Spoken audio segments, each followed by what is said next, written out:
Welcome everyone to the Climbing Lifer podcast. Today, I'm just so super excited, and thank you so much for joining. And the Climbing Lifer podcast, my promise to you is that what I want to share with you are people who have a unique perspective about climbing and what climbing has meant to them in their lives and how they have stayed climbing for as long as they can. So this is people who are legends in climbing and people who just have different perspectives. And today I'm just so super excited that I have on this podcast someone that I connected with on social media and Facebook probably a few years ago. And you know, what's wonderful about social media is you get to connect with people that you never would have had a chance to connect with. So I am just so excited to have Beth Tremaglio on the podcast. And Beth, I've been following what you've been doing. Beth is a writer, she's a poet, and she references climbing a lot in her writing, and she boulders. So welcome to the podcast, Beth. Thanks, Don. Thanks for having me. I'm excited to be here. Thank you so very much. So, you know, I'd like to know, how did you get started climbing? Well, that's an interesting story. It started actually unexpectedly, going through some losses and hitting an emotional rock bottom. I had needed to kind of find my way again. I had kind of lost my way, lost myself. So the only thing that I knew that kept bringing me back was climbing. So after a long stint of not climbing, I had returned to it at a climbing gym. And then I went outdoors and started that way. So it was actually a loss that had brought me back to it. Had you started before that though, or did you? I was climbing prior to that, yes. So how did you get started? Like who introduced you to it? How did that come about? Actually, there was a local climbing gym, and my friends, I believe it was his brother that had opened it.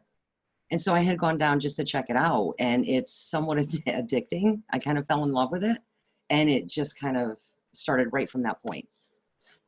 So you walk into a climbing gym, and because I remember when I first walked into a climbing gym back in the early 90s, because I was wondering, what is a climbing gym, right? I had done a little climbing.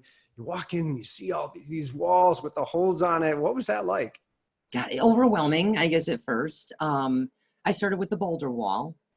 And it's funny because the fear of just getting even 5 to 10 feet off the ground is quite overwhelming. And it just hooked me. It was just it was something completely different, something out of the norm, something that was kind of, if you will, off of the normal path of working out. It wasn't a typical gym. There was no weightlifting. And I enjoyed it. I was just hooked from that moment. So you fell in love with bouldering. Yep. And that's kind of how you got introduced to it. And the kind of rest is kind of history, right? So you just beginning going to there regularly. And did you have any mentors along the way? I'd have to say that, Steph Davis was one of my favorites. Alex Honnold, and then just different people throughout the climbing gym that would help me with different moves, like how to, with the crimps, working me up from a V0 and getting onto like V9s. There was just so many people involved. And I had one friend, her name was Sarah, that kind of went with me the very first time I bouldered outside. So she was a very big influence, a very big support system during that time. And so has that community still been important to you? Yes. The climbing community differs. I know there's something very humbling. There's something very open about it. It's very different than walking into a traditional gym. Everyone's just very humble, down to earth. I've shared stories with people that have lost people climbing. They're very open about their stories. And there's just so many that are so still influential in my life, in the things that I do. Not even on the rock, but also off of it. I mean, that's one of the powers of climbing. We love to tell the stories. We love to tell stories of the epics. We love to tell stories of the close calls, the times that were involved a bit of misery. And that's actually very healthy, that we get to learn from each other's mistakes so we don't have to make them all ourselves. So you say you took a break from climbing. How did that come about? There was things in my life going on that I had needed to tend to. And so I had to kind of just let a lot of things go that I did enjoy to kind of take care of a few things. And so that's kind of how that's more, I guess, on the personal aspect. And there are people out there that kind of know what those things were. And so that's kind of what took me away from it. And I was interviewing Susan Schwartz last week or the week before, and and she had a similar thing. Like, she took a break for 12 years. And I said, well, what happened? She said, life happened. Yeah. And I think many people who are listening to this can probably relate to that we don't get to control those things, right? We don't get to control when life happens. The only thing we control is how we respond. Exactly. Yeah, it's just life in general, and certain things that kind of you have to tend to, and you have to do what you have to do, but there's always a way back. What brings you back, I think, differs for everybody. For me, it was, like I said, a loss. And so finding my way back again, it was just, I needed off the beaten path. I needed silence. I needed to go through things. And the only thing that's ever brought me back to myself, if I can say it that way, is climbing. So you're at self-describe emotional rock bottom. And had you been going and climbing all along, or did you say, I need to change something and seek out climbing again? Or what was that like? So basically what happened was I didn't know really what else to do with the place that I was in. It wasn't the greatest place, and I had needed to do something to feel life again. I mean, my life had become very mundane, very, I guess, robotic in some ways. And I was doing what I was supposed to do, but there was still something missing, and it just felt like there was no passion. I wasn't feeling anything. And hiking was always a very big part of my life. So I just kind of packed up my shoes, threw them in a bag, and thought, this is what I have to do. This is the path I have to take. And I went to an area, it's called Pinnacle Rock. And I found this boulder as I was hiking to the main area. And that was the very first place. And I went back there every weekend. I cleaned the whole boulder off. And to me, it was kind of like this redemption type of thing. And I just started working one hold at a time. And as I was working through my own emotions and allowing myself to feel what I needed to feel, it was like breaking through, I guess, if you will, in some ways. And I was starting to feel that part of my life again that I had lost. Oh, that's really interesting. So it sounds like you discovered this little place on earth. Yeah. Right? Yes. That was a different kind of a home, that there had somehow been a void.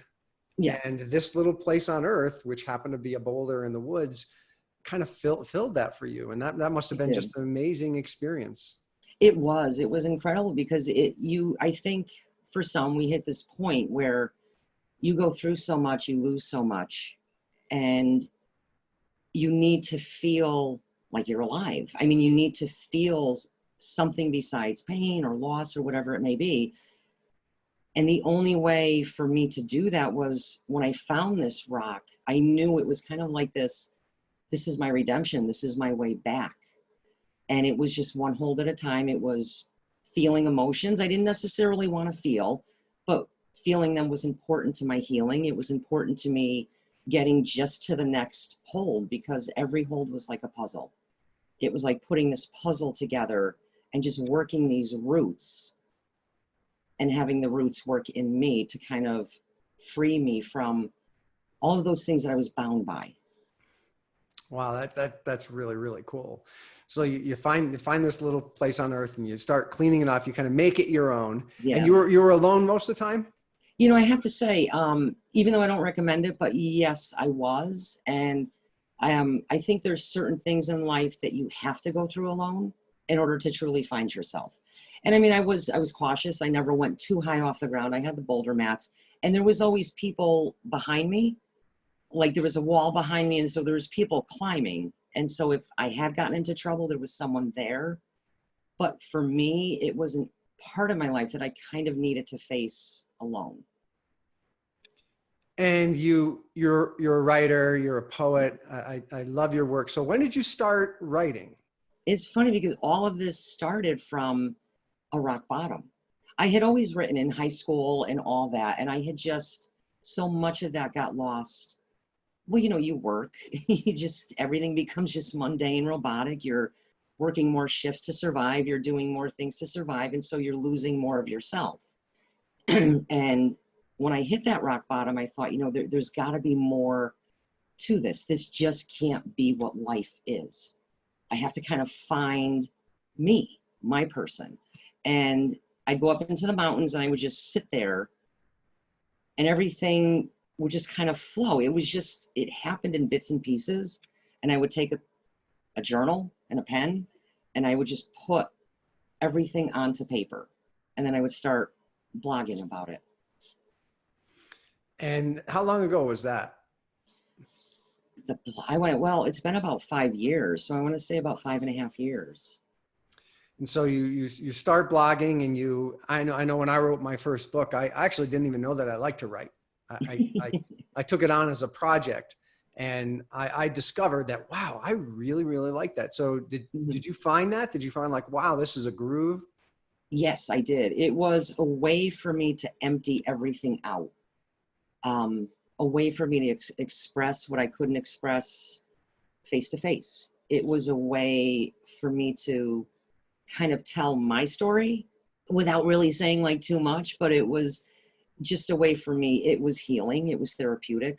And then I thought, this works for me. Everything that I let go of because I'm supposed to do the 9 to 5 or whatever, I'm supposed to live this way.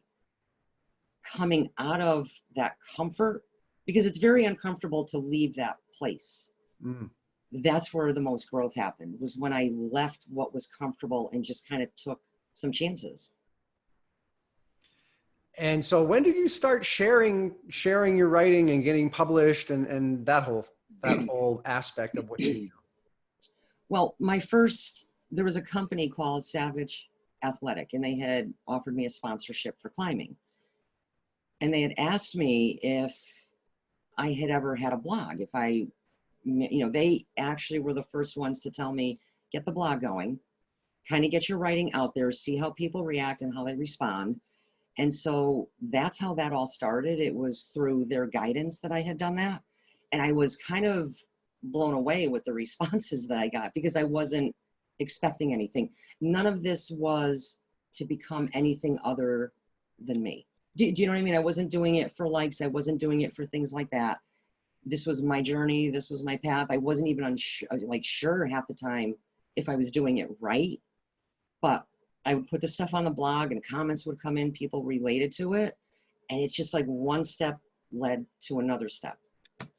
And then it's really interesting. I didn't know that at all. So it really was climbing, the connection with this sponsor that really kind of got you out there and got your work out there. I didn't know that. So there's actually a deeper connection between climbing and your writing than I actually knew. Yeah, there is. Yes. Because a lot of my writing was done on the mountains. In between figuring out boulder problems, I would sit and I would take the journal and I would just write. And I find that I wrote best when it's silent. Right.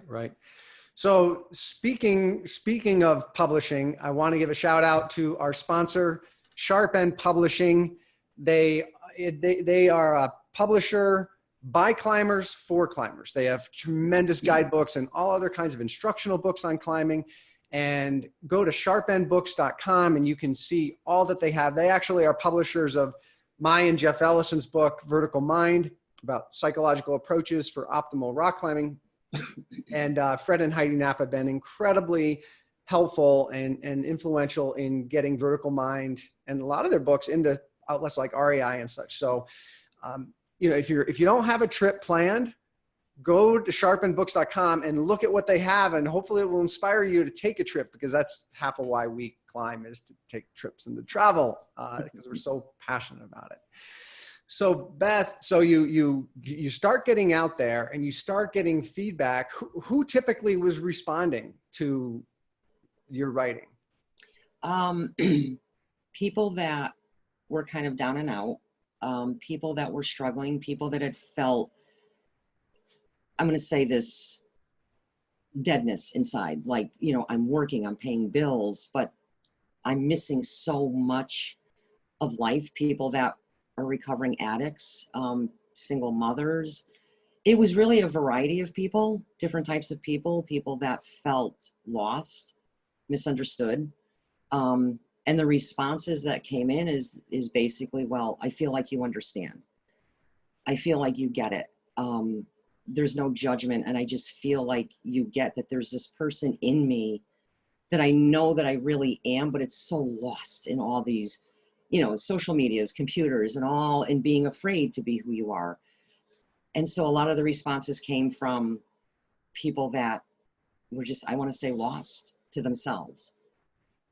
Because you had managed to reconnect to yourself, Yeah. right? Through climbing, and then you're sharing those stories, you're sharing your experiences, being very vulnerable. I know in your writing, you're very, very vulnerable. Yeah. And people just respond because, you know, we all do go through stuff. Right. And it can feel very, very lonely. It can feel Yes. very lonely when you're in your stuff, and having someone out there who's inspiring you to you know, with their vulnerability, doesn't feel so alone anymore. No, and I get that a lot. I've gotten messages from young boys, you know, in their 20s. I mean, I'm in my 50s, so it's kind of, and, you know, young girls and all ages that just say, I'm glad you said that because I don't feel like it's just me, or I don't feel so alone and so lost, because there is a way back from all this. Excellent. So yeah, we've done a number of trips around the sun, and, you know, it changes. Definitely things change. So can you share a little bit like about how your training has changed over time to kind of just react to changes that happen? When I had first started training, it was more like weightlifting and things like that, because I hadn't been introduced to climbing yet. And it was always like this go big, go home type of thing. And over the years, I've noticed that it's less is more. I've learned to take my breaks, recover. I like the campus board. I like the hang board. So I try to do those on lighter bouldering problems that I'm working on. I wouldn't go out and work on V9s and then do a campus board. So I've kind of learned how to manage the climbing and lighten it up a little bit if I'm going heavier on certain things. So what does a typical training week look like for you? I like calisthenics, which is something I never thought I'd actually like. So I work on calisthenics. I'm working on like the planche, and I'll put time aside in the evening because I do work evenings, so my mornings are kind of shot, but I'll put time aside in the evening to do about an hour of just working on certain moves and getting posture right and things like that. The bouldering, I usually do when the weather's nicer. I'll go outdoors and I guess there's really nothing set in stone. It's just, I have this flow that seems to be working for me, and I try not to disrupt that. But on the weekends, I'll go out and I'll work on crimps, and I'll just do certain holds, and I'll get on the crimp and I'll hold myself there for like 5 to 10 seconds just to work on some strength, because I've had injuries, you know, pulley injuries and different things, and sometimes overdoing it, you know, so I've learned to kind of moderation with things. So has your training gotten less structured over time, or is that? Yeah, I would say so. Honestly, yes. Yep. And it's probably as a result of some lessons from injuries. Yes. Right? So, and when I was asking people about the interest in this concept for this podcast, that's one of the things people were curious about, because it's a real bummer. I mean, when you get injured and you're out of climbing, because so many of us, it's a very important aspect of our life. It's not just something that we do. It's kind of something that who we are. So can you share some of the things that you've learned about recovering from injuries, or, you know, that kind of thing?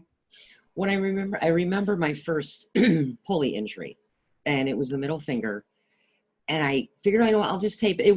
I didn't tear it or anything, but it was injured. It was sore. It was swollen, and tape it up. And I figured, I can still do some things. I just won't put too much pressure on it.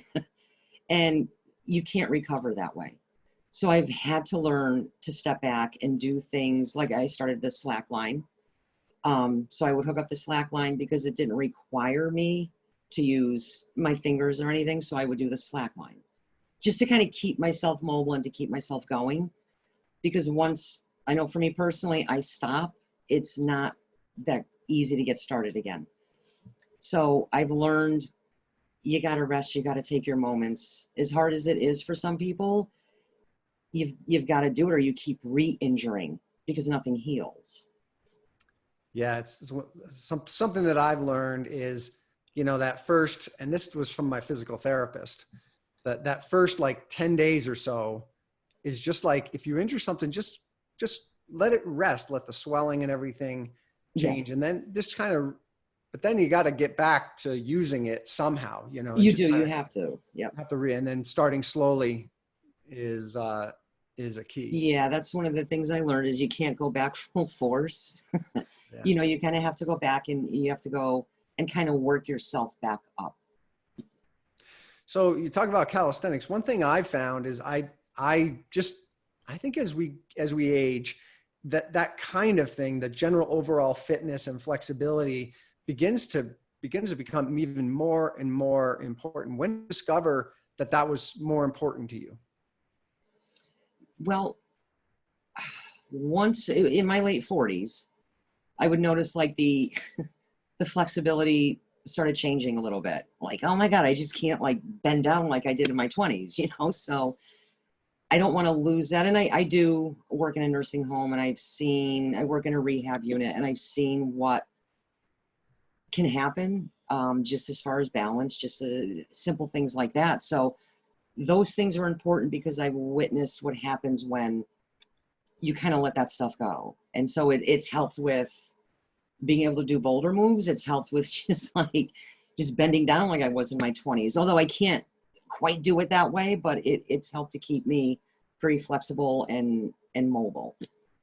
Yeah, it's humbling. I remember, I think I was in my late 40s and I had a Subaru Outback. And so, it has good clearance, but it's pretty low to the ground. And right. I remember getting out of it. I was like, oh man, I'm getting crotchety. This is what it feels like to get crotchety.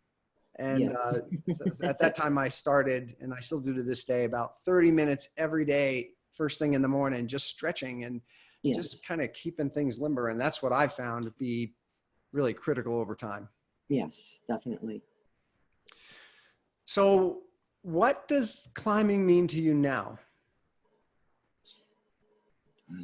That's a good question. What it means is probably very similar to what it has meant. It's been this type of redemption. It's been this, you have these moments in life where there's no inspiration and you can't find it anywhere. And one thing that climbing has taught me is how to discover that within myself. And on my worst days, when I felt like doing nothing, there was no inspiration, it was just this like, whatever, those are the most important days to get out there and to do what you need to do, climbing, whatever it might be. But for me, it's kept me very humble. It's taught me a lot about fear. I mean, the lessons I've learned about just fear can be this great enemy, but it can be your greatest friend. It can help you break through. It can help you grow. The humility behind it, because, you go up there and we all have those moments where we slip just a little. And it scares you. And it's that moment that you realize, how fragile life really is and how in a blink of an eye, anything can happen. It's taught me to go beyond myself. It's taught me to push myself beyond what I even thought I was capable of doing. Fears that had limited me from just getting to certain heights or depths or even emotionally. It just helped me to break through so much. So it's very, I want to say, therapeutic. That's what it's become to me now. That's awesome. And I think people listening out there, I think those of us climbers, we can relate to that, because when we can't climb for some reason, we're traveling, we're working a lot, we get injured, we've got life happens, you know, we begin to really appreciate what it means to us. And it can get ugly. Yeah, So true. you started really writing as some sort of therapy also. Now, how has your writing shifted over time? Oh, so I want to say too, it's everything about this journey has been somewhat unexpected. So I went from writing about me, my struggles and things that I was going through, and I would go on to social media. I would hear people talking, whether it was something about feelings of suicide. It could be anything from political tensions to people fighting and arguing, that it caused me to kind of dive deeper into my own nature, into my own self, and write about, you know, I see this fighting and I see everyone arguing, but the very thing that we're fighting against, this hate, in the same sense, we're kind of becoming the hate that we're fighting. And we're not really resolving or talking or getting to the root of the problem. We're just arguing about it. And so, because I guess in my own life, I've gotten to so many of my own roots, and there's been so much freedom and truth in that, that you desire to kind of more or less have people come together, work through things. Let's get to the root of these things so we can start to really make some real changes, not band-aid things, but real changes. So it's gotten from, I guess, from me to writing about others and concerns, like socially, whether it be poverties or whatever it might be, to try to be a voice to people that really don't have one. Can you give me an example? There's people, let's say, that have like limited resources. I was going around and interviewing for Spill Words, different people throughout Connecticut, and there was this one woman. She was in her 60s and worked 2 jobs, was struggling in ways that I can't tell you, between medications and all that stuff. And when I sat down and talked to her, she had said something to me. She said, I just pray sometimes when I get up in the morning that I don't feel my life. And I thought, my God. And so my job in writing her story was to become all of these words that she couldn't tell me, so I could get her story out there, so I could become this voice for her, that maybe in some way, something somewhere would change for her and give her this outlet. So maybe when she does get up in the morning, she doesn't carry that emotion, but a lot of people carry that, and that's the reality of it. And that's why when I write, I hope that it's to change the reality of people for the better. You know what I mean? Well, that's wonderful. I think we all want to be heard. Yeah. We all want to matter. We all want to be heard. So that's Yes. wonderful. You giving the voice to people. So a lot of climbers are pretty creative and artistic, and there's probably some people listening to this podcast or watching us on the live stream who want to write, but they don't know how to get started. They don't know what to do. What would your some words of advice from a very highly published author be? For me, it was just, I got a journal, I got a pen, and his thoughts came to me. No matter how stupid at the time they may think, I would just jot them down, because there's a story in each thought. There's a story in a simple word. You could be driving down the street and a word may just, for some reason, rest on you, and just jot that word down, because days later, this whole story could unfold. I've learned that I can jot things down today, and then in a week and a half, I have a whole story. So sometimes what I jot down, I don't necessarily use at that moment, but I jot it down and I go back a week later and it's like, okay, now I know why I did that.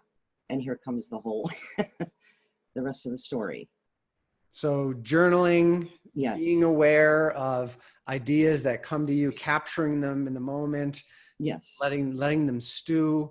You know, one thing that, and you talked about this just a few minutes ago about doing interviews with people, and this is kind of a commercial break, but also just also about getting started in writing.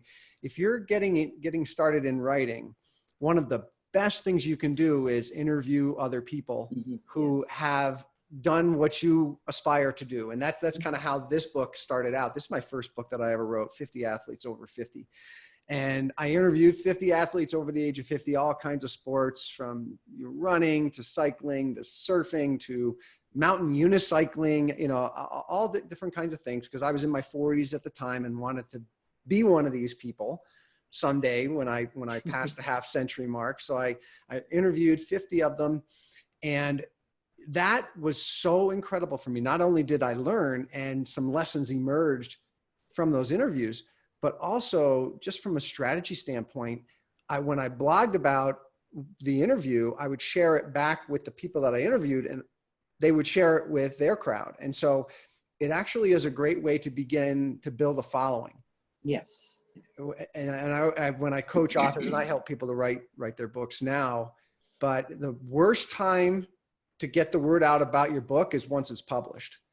It's so hard if you start when the book is done, and many of us want to close ourselves in our, and not share it and write it all down. And the best way to do it is get the word out there, get feedback, build your following. So have you found that with your writing also? Oh, yes. It was, as my following built, I found that I would throw ideas out there.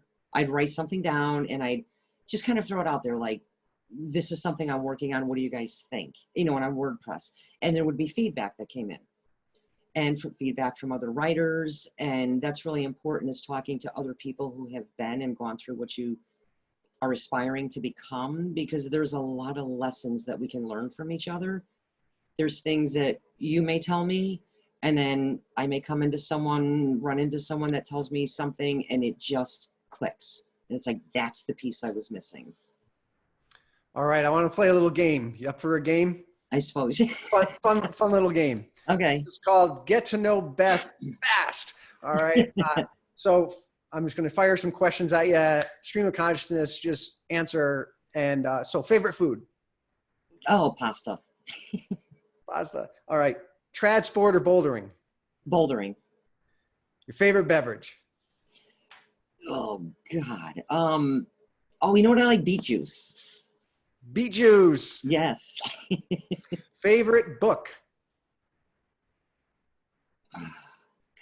The Flowers of Evil. What is it again?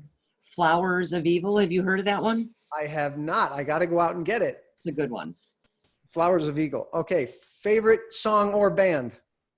Okay. I like Guns N' Roses, Sweet Child of Mine. Awesome. That was an easy one. Yeah. Favorite piece of climbing gear? Oh, the chalk bag. Chalk bag. All right. Gree or ATC? I'm sorry? Gree or ATC? Oh, ATC. ATC. A favorite vehicle? I have a Nissan, but I love Jeeps. Jeeps. All right. So this is just a way for people to get to know a little bit more about you than about climbing. So where do you draw inspiration from for your climbing these days? Actually, from anywhere. Because I've always used climbing as a way to, I want to say, kind of get back to myself. So it really comes from anywhere. I mean, it can come from, I got to say this, I in the past dreaded those real rough moments in life, those dark places, if you will. I actually don't dread them the way that I used to, because now I find that it's so vital to go through them, because what happens at the end of it, once you get through it, there's just this personal freedom. So a lot of my inspiration comes from watching other people, listening to other people talk, things that I go through that maybe aren't so good. I kind of use those, work through those, and that's what always brings me back to it. That's exactly what growth feels like, isn't it? Yeah. Right? Growth. When you go through a large period of growth, you don't go unscathed. Right. Exactly. There's going to be some amount of misery that comes with it. When I coach climbers and I do workshops, then and people get like, oh, I can't believe I can't do this move, and often my philosophy is, well, embrace the suck. Exactly. You have to. You have to, because you signed up for it. You know it's going to suck at some point. I mean, it's supposed to. It's you know what I mean? It's not supposed to be easy. It's supposed to suck. I mean, that's a part of it. That's actually the best part of it because it's getting through that, as you say, just that suck part of it. And you get through that. And when you finally get that hold that you didn't think you could get, it's just like, boom, that's it. It's better. It feels better because of the 13 times that you didn't get it, right? If you got it the first try, you'd be like, it's kind of, yeah, find something else to do. So no, it's better if you struggle. You know what I mean? It does more. There's more growth. There's more change, and it means more when you get to that place you're supposed to be. And draw an analogy with just life, right? I know someone who's been going through a really rough period in life, just not a good place. But yesterday she got up on stage and spoke to like 150 people sharing her story. Wow. And had she not gone through the suck, right, she wouldn't have that story to tell and wouldn't be able to help other people to deal with it. So, yeah, it's exactly. I mean, she'd probably still be in the same place if she didn't break through and get to that place. That's the thing, is if you don't embrace what you have to, you remain in the same place. No matter how much change you make externally, internally, you're still in that same place. So what are you excited about this coming year in terms of climbing and even, or your writing? What are you excited about in the next year? Well, I do have a book coming out in the spring. It's being edited and worked on now. And so I'm really excited about that because there's pieces in there that have never been published. So it's brand new stuff. It's nerve-wracking too, but I am excited about that. I'm excited to get out and explore some new rocks, some different areas. Well, I'm not going to let you get away with that, just that little bit about your book. Tell me more about your book. What is the topic? It's basically stuff that it's true to life stuff that I have like witnessed. It's about kids growing up with addiction. It's about people struggling just to put food on the table. It's about thoughts. It's about loss and hope. It's about all that life stuff. Is there any climbing in it? Any stuff about climbing or use that in any way? In this one, no, but I guess if you want to look at it, it's like there's always something about climbing in there because we're always working our way from the bottom to the top. And if it wasn't for climbing, I would not be even telling you that I had something coming out in the spring, because the climbing is what brought me to this place, because it broke like that outer shell, if you will. So what's the title of your book? Well, the company right now, once everything is done and processed, we're going to work on the title. Okay. So right now we don't really have one. How do people find out about it, or how do they stay in touch with you, or how do they know when it comes out? I mean, they can jump on my Facebook page. I'm on Instagram. And it's all under Beth Trem or Beth Tremaglio. They're more than welcome to. I have a writing page called Quiet Echoes. They could jump on there. So quietechoes.com? Yeah, actually, there's no website yet to it. It's a page that I kind of threw up there. I was trying to keep things separate, and it actually turned out doing so well that the next step would be to do a website. So this is a Facebook page? Yes. Quiet Echoes Facebook page. If they go in a search in Facebook and yep. Quiet Echoes, boom, that'll pop up and they'll be able to see. Do you post your articles there? I post articles, things that are happening, up and coming things. Sometimes it's just thoughts that go on there. Yep. And a lot of interaction, a lot of comments. Yeah. How about favorite places to climb? My favorite place would have to be Pinnacle Rock. That one boulder that I found off that trail, that's ultimate. That's it.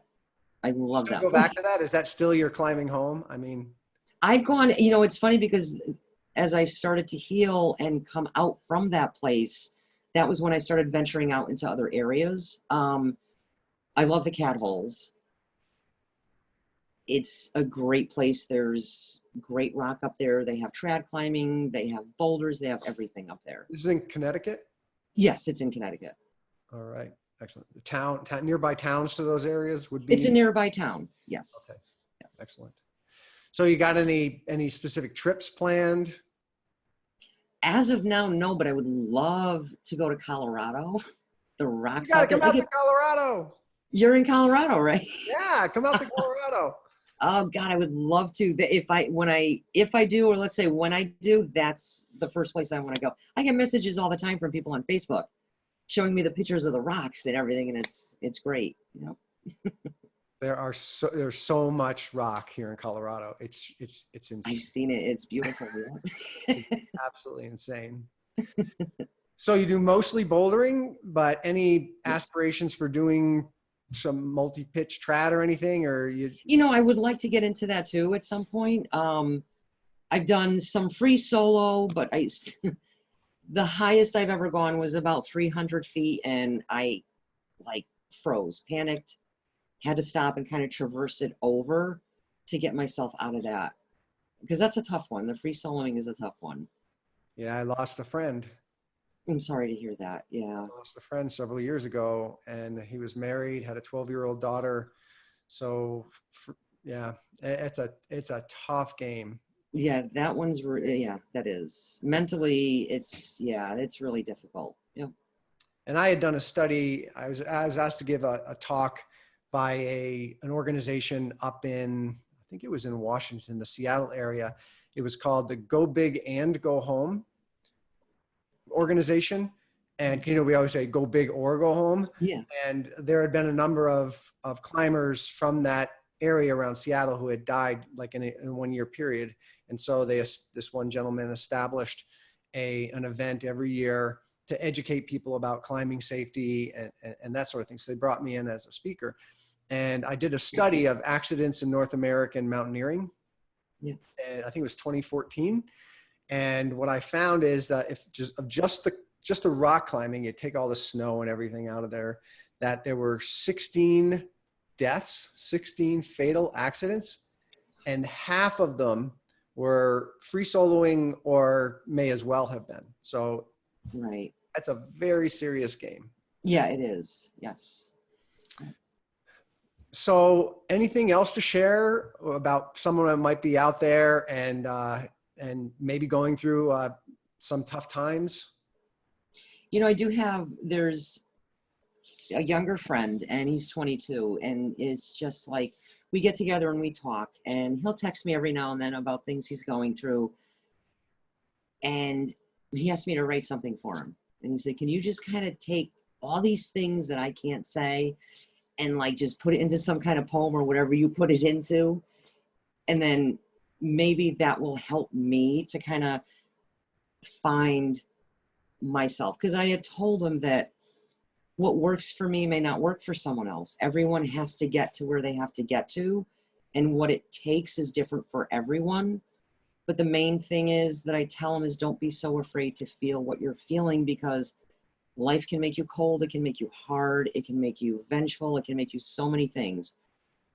And I said, you know, as right as we are with some things, there's always a little bit of wrong in it and something we can learn from it. And a lot of times we end up in these places, it's choices, things that we have done that have brought us to this place, things we ignored or excused or whatever it may be. But I think what people need to do is just feel what they need to feel without getting lost in it, but feel what they need to feel. Take that, whether it's painting, whether it's writing, whether it's music, or whether it's a rock, but take that somewhere and grow from that and find yourself. We get so lost in life, you know what I mean? In the mundane and in working and extra hours, and we just lose who we are. And sometimes we're afraid to be who we are. Are there any rituals that you have that you have found helpful in that yourself? When I'm going through, you know, that life moment that, as you would say, sucks, it's like, I always tell myself, and I always look at it like, okay, this did happen.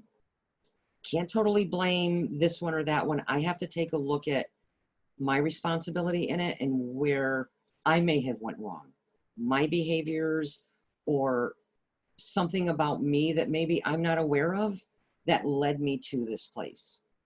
And, you know, I either accept too much, let's say, in as far as behaviors from certain people.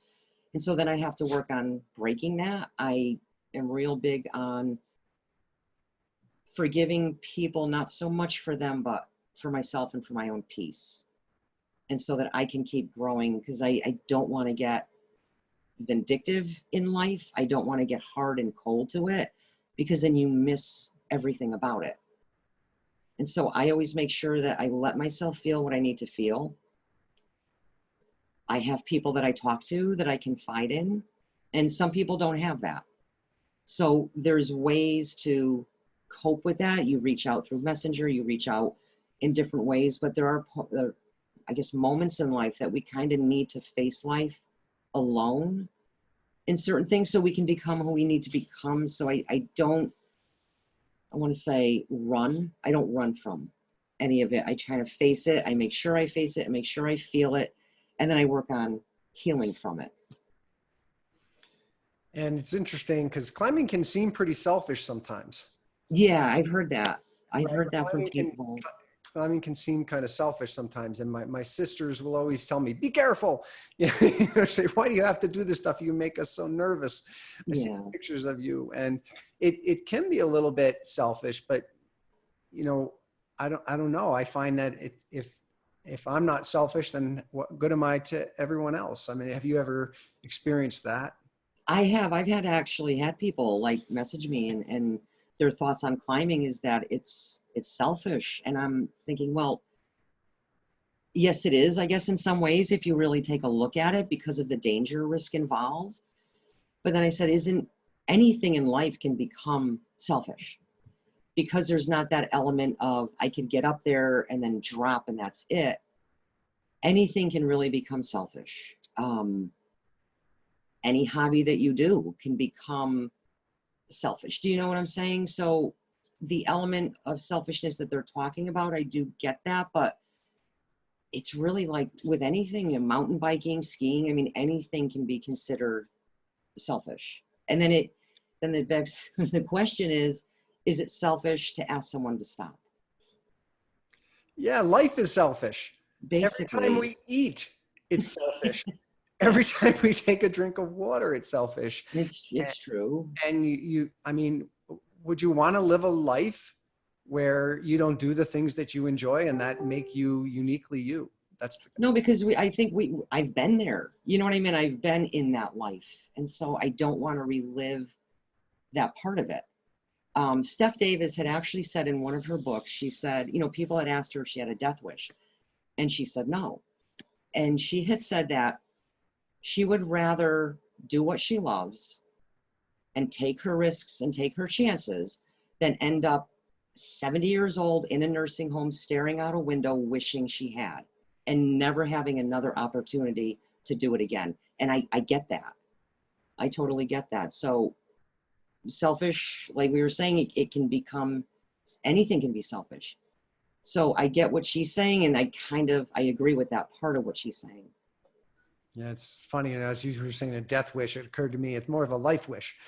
You know, I really just want to live. And I know my sisters are frustrated. They like, Don, what are you doing? I wish you'd stop. But, you know, it's like asking me to stop breathing. Yeah, it's true. It's true. So Steph Davis, it sounds like you've drawn some inspiration from the things that she's done. Can you share more about that? I know she does the Red Rock. She had done this. I'll never forget. She was free soloing it, and I was watching it, and you could hear the rocks like creaking, you know, and you could hear all the noises. You could hear her breath changing, and she had done after that talks on fear, and it was, you know, finally she gets it. You know what I mean? Because I hadn't at that point talked to too many people about too many things because I was still in a certain place. And so when she talked about fear and she had said, that fear doesn't have to be this thing that is an enemy to you. It can teach you so much. And so I learned more from fear because of what she said once I was able to embrace it and understand the dynamics of it. And that's when a lot of growth actually took off. I read, a few of her books. I've watched her videos, and she's one of my all-time favorites. Alex Honnold too. I love the guy, but she's my favorite, one of my favorites. So what specifically have you learned about fear? Well, fear can keep me from being me. Fear has been this friend that has offered me guidance. I'm, let's say, 50 feet up, and fear has taught me how to get to that next place and not overstep it, not hit it too hard, not go at it too hard, but it's taught me to slow it down, to calculate things, to be safe. Because fear, the other response is some people go into sheer flight and they just take off and they run. Because I've had moments on the rock where I've gotten so panicked that I've frozen and my whole body will shake and I'm stuck and I can't move.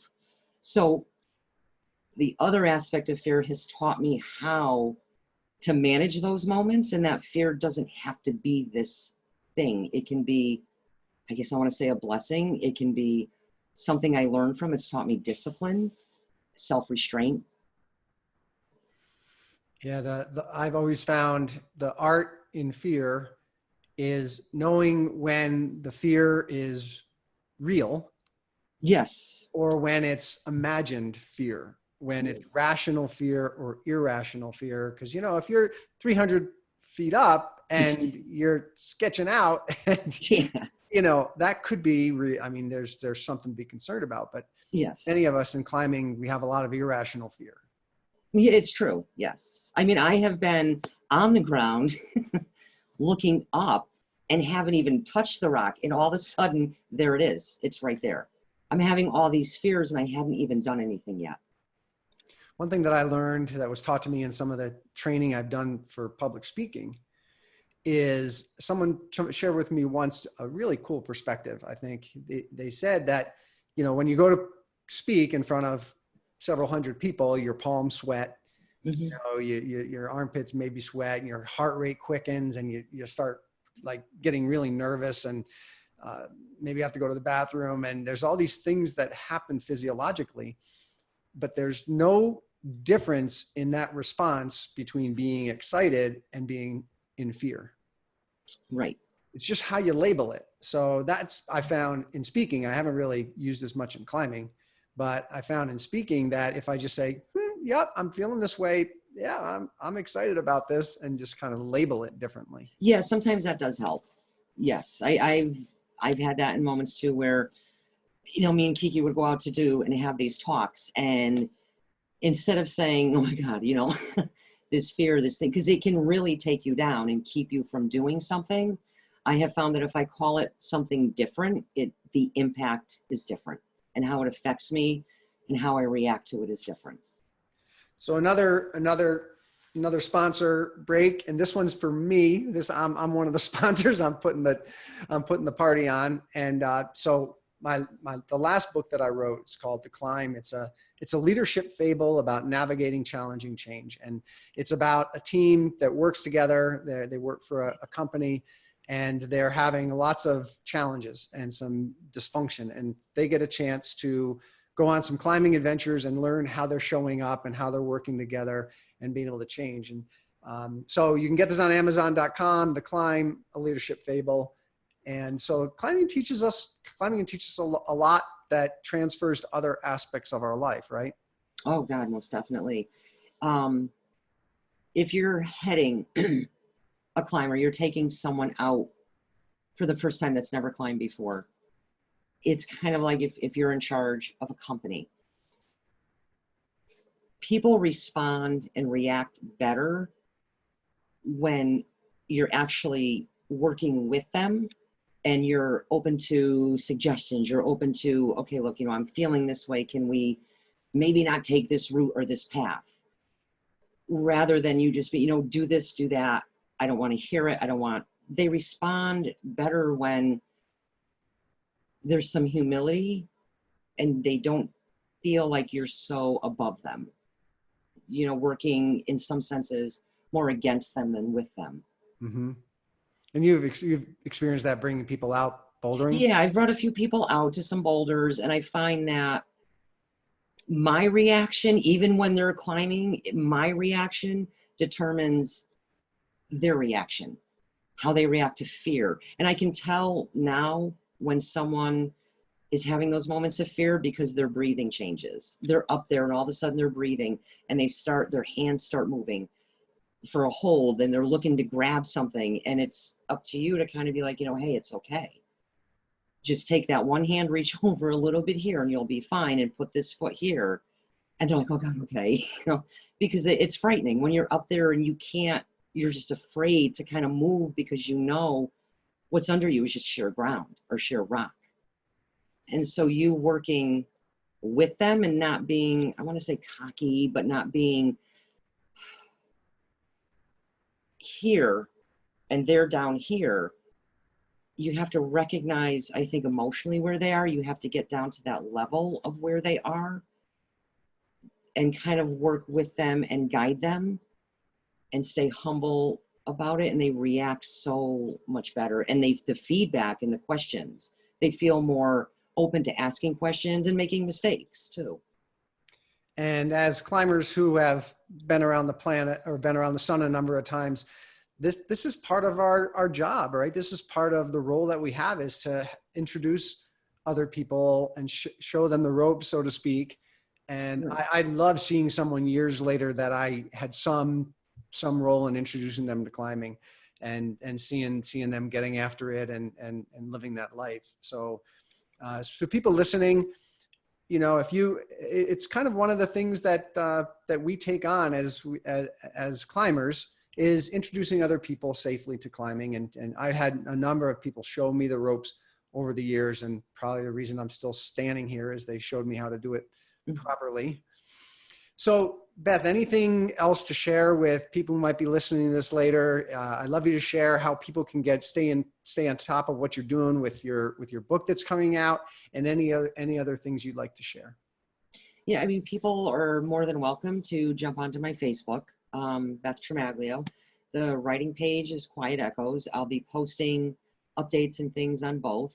I have an Instagram, it's like Beth Trem 20. So they're welcome. They can find me. I'm kind of all over social media, and I will keep people updated as I get things from the editor. And that's probably the best way to do it.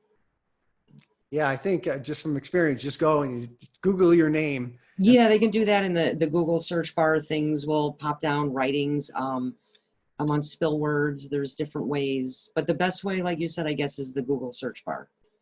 Everything kind of just pops up. All right. Well, thank you so much, Beth. Really, really appreciate it. It was really great to connect. And I really appreciate you sharing your story. And I know that there's others out there who are writers who are going to glean something from what you shared. And there's others who are maybe going through a tough time, or know people who are going through a tough time, that they can share some of your work with them, or share some of the things that they learned today. Thank you, Don. I enjoyed it. It was a pleasure. All right. Have a great day. You too, Don. Bye-bye.